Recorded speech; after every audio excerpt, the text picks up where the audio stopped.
जगाला वाटतं तू खूप खुश आहेस, पण खरं सांग, तू आतून खूप एकटा आहेस ना.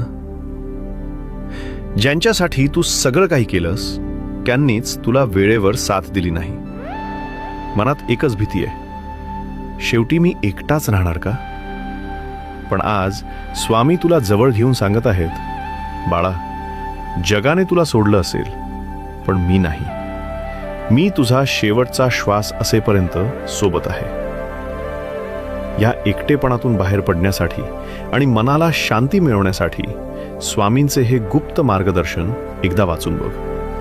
ते तुला नवीन जीवन देईल. पण लक्षात ठेव, हे कोणावरही बंधनकारक नाही आणि सक्तीचे नाही. ज्यांची मनापासून इच्छा आणि स्वामींवर श्रद्धा आहे त्यांनीच बायोमधील लिंक किंवा कमेंटमधील पहिल्या लिंकवर क्लिक करून हा आशीर्वाद स्वीकारावा. स्वामी तुझी वाट बघत आहेत. श्री स्वामी समर्थ.